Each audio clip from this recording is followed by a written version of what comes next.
পৰকীয়া প্ৰেম কৰা দীপালীয়ে তেওঁৰ পুত্ৰই কি এনেকুৱা দেখিলে যাৰ বাবে জিতুমণিয়ে অৰ্থাৎ পৰকীয়া প্ৰেমিক এইজনে জিতুমণিয়ে এই মৃন্ময়ক মাৰি পেলালে।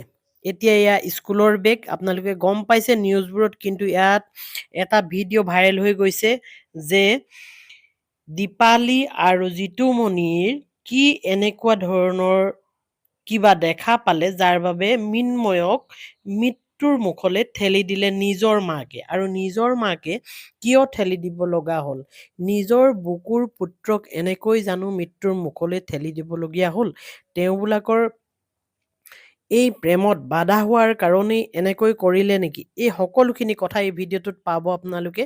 এগৰাকী হৈছে দীপালী, আৰু দীপালীৰ আগৰ বিবাহ হৈছিল তেওঁৰ পুত্ৰ মৃন্ময়, আৰু এই মৃন্ময়ৰ পিছৰ দেউতাক অৰ্থাৎ দীপালীৰ পৰকীয়া প্ৰেমিক আছে জিতুমণি।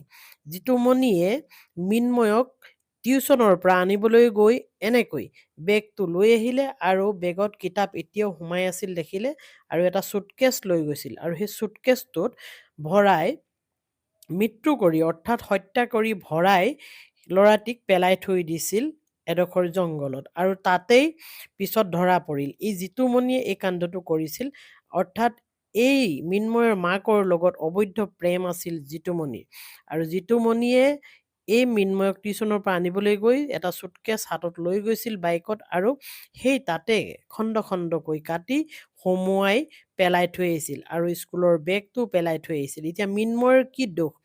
মৃন্ময় কিয় মৃত্যুৰ মুখলৈ ঠেলি দিব লগা হ'ল? আগৰ দেউতাকৰ লগতো হয়তো যদি থাকিবলৈ দিয়া হ'ল হয়, তেতিয়াও মৃন্ময় বাচি থাকিল হয়, কিন্তু কোৰ্টে ডাইভৰ্চ হোৱাৰ পিছত কোৰ্টে মাকৰ লগত থাকিবলৈ কৈছিল, কাৰণ এই দীপালী হৈছে ডাইভৰ্চ হোৱা এগৰাকী মহিলা, আৰু আগৰ দেউতাকজনৰ লগত পুত্ৰক কোৰ্টে থাকিবলৈ নক'লে, যে মাকৰ লগতে থাকিবলৈ ক'লে, আৰু দেউতাকে লগ ধৰিছিলে পুতেকক, ব'লা মোৰ লগত থাকিবা, কিন্তু মাকৰ লগত থাকি বেছি সুখী হয় ল'ৰা ছোৱালীয়ে, গতিকে মৃন্ময়েও মাকৰ লগতে থাকিম বুলি ক'লে, আৰু সেই কোৱাৰ কাৰণে মাকৰ লগত আছিল, আৰু মাকৰ ইতিমধ্যেই আজি 2016 চনৰ পৰাই বুলি কয়, আৰু তেওঁৰ স্বামীয়ে কোনোবাই কয় 2019 চনৰ পৰাই এই জিতুমণিৰ লগত অবৈধ সম্পৰ্ক আছিল বুলি জানিবলৈ দিয়ে, আৰু এই সম্পৰ্ক থকাৰ পিছতে হয়তো এই ল'ৰাটিয়ে তেওঁবিলাকৰ এই প্ৰেমত বাধা আহিবলৈ ধৰিলে, আৰু